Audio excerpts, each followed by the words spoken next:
यहाँ मनाया गया इस कार्यालय में, भाजपा के कार्यालय में, क्या कहना चाहेंगे इस अवसर को लेकर, शुभ अवसर को लेकर? चीफ गेस्ट हैं इस डॉक्टर राजेंद्र प्रसाद इस देश की राजनीति में आने वाली पीढ़ियों के लिए एक प्रेरणा पुरुष की तरह हैं। एक राजनेता में जितने उदात्त गुण होना चाहिए वो सारे गुण डॉक्टर राजेंद्र प्रसाद में भरे पड़े थे। प्रथम राष्ट्रपति होने के बावजूद उनके अंदर घमंड नहीं था और देश की जनता के हित में, देश के भविष्य के हित में जो कुछ होता था वो सरकार के प्रस्तावों के खिलाफ जाकर भी वो वैसे निर्णय लेते थे।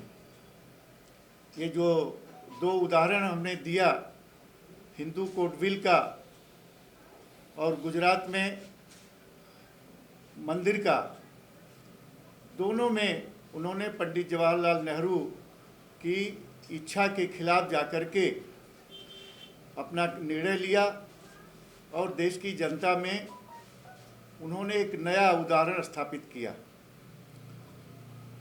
पहली बार राष्ट्रपति होने पर उन्होंने दिखा दिया कि राष्ट्रपति का जो वेतन है उससे कम वेतन में भी, आधी वेतन में भी राष्ट्रपति का काम चल सकता है।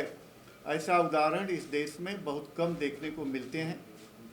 इसलिए आज पूरा देश डॉक्टर राजेंद्र प्रसाद को याद कर रहा है कि भगवान करें इस देश को, उनके बाद भी डॉक्टर राधाकृष्णन, अपने कलाम साहब ऐसे ऐसे राष्ट्रपति हुए, डॉक्टर जाकिर हुसैन हुए, तो सबके आदर्श डॉक्टर राजेंद्र प्रसाद थे।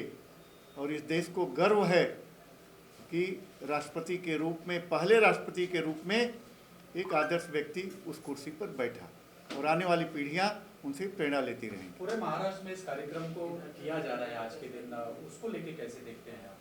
कितना छोड़ना, क्या कहते हैं कि उससे उद्देश्य मिलेगा, लोगों को शक्ति मिलेगी, ताकत मिलेगा इस कार्यक्रम को? पूरे महाराष्ट्र में क्या, पूरे राष्ट्र में आज डॉक्टर राजेंद्र प्रसाद जी की जयंती मनाई जा रही है और उसका कारण है उनके आदर्श।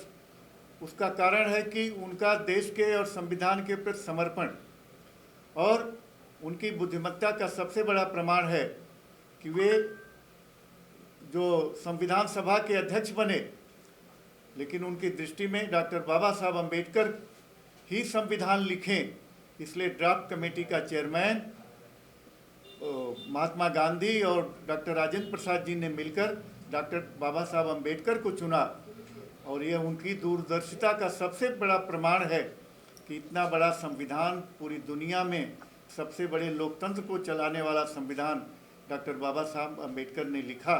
इसलिए आज हम दोनों के प्रति अपना सम्मान व्यक्त करते हैं, डॉक्टर राजेंद्र प्रसाद, डॉक्टर बाबा साहब के प्रति, कि दोनों के रहते हुए संविधान सभा में ही आज यह देश का शासन प्रशासन उस संविधान से चल रहा है। विशाल जी, आप कैसे देखते हैं इस कार्यक्रम को लेके और क्या कहना चाहेंगे? आज का कार्यक्रम क्या रहा, विशेष रहा और कैसे रहा? क्या क्या पूरा रूपरेखा है कार्यक्रम का, आज का जन्मदिन मनाने का डॉक्टर राजेंद्र प्रसाद जी का? भारत रत्न डॉक्टर राजेंद्र प्रसाद के बारे में कितना भी बात बताएं वो शायद मेरे को लगता है कि कम होगा।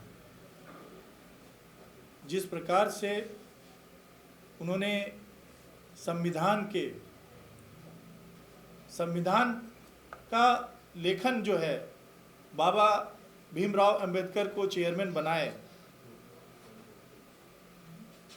ये एक उनका लोग को ये बताता है कि वो सबको लेके साथ चलने वाले और हर प्रकार की दृष्टि से उन्होंने मानव का विकास चाहा है। वो कभी भी वो जातिवाद, धर्मवाद, भाषावाद पे नहीं रहते थे। और आज सौभाग्य है हमारा कि डॉक्टर राजेंद्र प्रसाद जी का मैं पिछले साल भी मनाया था, हर साल मनाता हूँ। बिहार प्रकोष्ठ में मैं महामंत्री था, उस समय मैं मनाता था। और आज भी मैं कम समय में मैं वरिष्ठ नेता श्री आरू सिंह जी को मैं बुलाया और वो अपना समय निकाल के यहाँ पर आए और आप लोगों को डॉक्टर राजेंद्र प्रसाद जी के बारे में जो भी बातें बताए हैं वो अपने जीवन में उसको अमल करना चाहिए। चलिए, wish all the best. Thank you. धन्यवाद धन्यवाद धन्यवाद।